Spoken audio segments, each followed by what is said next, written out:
अब तक की अहम तरीन डेवलपमेंट आपसे शेयर करें। फौजी अदालतों में सिविलियन के ट्रायल के खिलाफ केस की समाअत से मुतालिक ताज़ा खबर यह है कि समाअत में 2:15 बजे तक वक्फा कर दिया गया है। केस की समाअत 6 रुकनी बेंच कर रहा है। चीफ जस्टिस ने रिमार्क्स दिए कि यहाँ पर समाअत के दौरान वकील सलमान अकरम राजा ने मुख्तलिफ अदालती फैसले पढ़कर सुनाए। चीफ जस्टिस ने कहा कि मजीद कितना वक्त लेंगे। सलमान अकरम राजा ने जवाब दिया कि ज़्यादा वक्त नहीं लूँगा। मरियम नवाज नुमाइंदा जियो न्यूज़ हमारे साथ मौजूद हैं, उनसे जानेंगे। मरियम, इससे पहले जब समाअत हो रही थी तो क्या कार्रवाई रही है अब तक?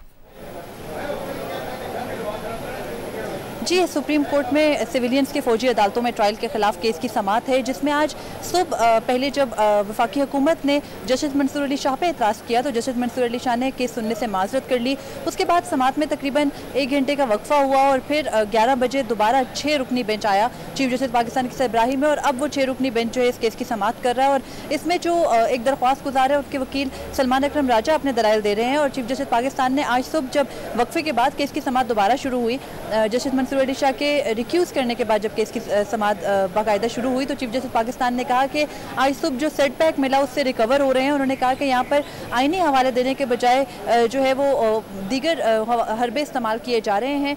उससे पहले भी चीफ जस्टिस पाकिस्तान ने वफाकी हुकूमत के ऊपर इजहार बरहमी किया और कहा कि ये जो बेंच के ऊपर एतराज़ और जजेस के ऊपर एतराज़ करने का मामला है, ये वफाकी हुकूमत का एक तसलसल से चला आ रहा काम है और ये उसी का जो है वो उसी की कड़ी है। चीफ जस्टिस पाकिस्तान ने इलेक्शन के हवाले से जो उनका फैसला था 14 मई को पंजाब में इंतखाबात कराने का, उसका भी हवाला दिया और ये कहा कि पहले उन्होंने तौहीन अदालत करने से गुरेज किया, लेकिन अब लगता है कि वापस जो है वो जाना पड़ेगा उस मामले के ऊपर। फिर उन्होंने ये भी कहा कि वफाकी हुकूमत आईनी मामलात में आईनी हवाला देने के बजाय जो है वो बेंच के तनासुब में पड़ी रही और अब भी जजेस के ऊपर एतराज़ कर रही है। फिर जस्टिस मंसूर अली शाह ने वफाकी हुकूमत के एतराज़ के ऊपर ये कहा कि जब उन पर एक उंगली भी उठ जाए तो वो केस की समाअत नहीं कर सकते, इसलिए उस वक्त जो है ये बेंच फिर टूटा। 6 रुकनी बेंच आया और सलमान अकरम राजा ने अपने दलाइल का आगाज़ किया। और सलमान अकरम राजा का जो मुद्दा था, दलाइल जो उनके थे वो यही थे कि जब किसी सिविलियन का ट्रायल फ़ौजी अदालत के अंदर किया जाता है तो फ़ौजी अदालतों में ट्रायल के लिए जो आर्मी एक्ट की शिक 2D है उसमें जो बुनियादी हकूक़ है वो मुअत्तल हो जाते हैं और सिविलियंस के ऊपर बुनियादी हकूक़ का इतलाक़ हर सूरत होता है। उनके ऊपर उनका जो है वो बुनियादी हकूक़ को मुअत्तल नहीं किया जा सकता सिविलियन के ऊपर से, इसलिए सिविलियन का किसी सूरत ट्रायल जो है वो मिलिट्री कोर्ट में नहीं हो सकता। इसी के ऊपर जजेस की जानिब से मुतअद्दिद सवालात पूछे गए। ये भी पूछा गया कि जब सलमान अकरम राजा ने यह हवाला दिया कि क्योंकि जो मिलिट्री कोर्ट के अंदर जज होता है वो एक आर्मी अफसर होता है और वो आर्टिकल 175 के ज़ाब्ते के तहत जज बन के नहीं आता, इसलिए उसको अदालत तस्वुर नहीं कर सकते।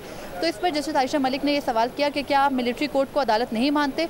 तो सलमान अकरम राजा ने यह कहा कि मिलिट्री कोर्ट अदालत ज़रूर है लेकिन सिविलियन के ट्रायल की अदालत नहीं है। उसमें जो डिसिप्लिनरी एक्शंस की खिलाफ वर्जी करते हैं जब मिलिट्री अफसरान, तो सिर्फ उनका ही जो है वो ट्रायल हो सकता है और उनको ही सज़ाएँ जो है वो मिलिट्री कोर्ट्स के अंदर हो सकती हैं। सलमान अकरम राजा ने अपने दलाइल के अंदर दुनिया भर के जो है वो अदालती फ़ैसलों का हवाला दिया कि सिर्फ जो मिलिट्री कोर्ट्स हैं वो तभी अमल में आ सकते हैं जब कोई बहुत ही गैर मामूली हालात हों और जब जो मामूल की कार्रवाई करने वाली अदालतें हैं वो मुअत्तल हो चुकी हों, तब जो है वो मिलिट्री कोर्ट्स के अंदर कार्रवाई हो सकती है सिविलियंस के ख़िलाफ़ या फिर आर्मी ऑफिसर्स के ख़िलाफ़।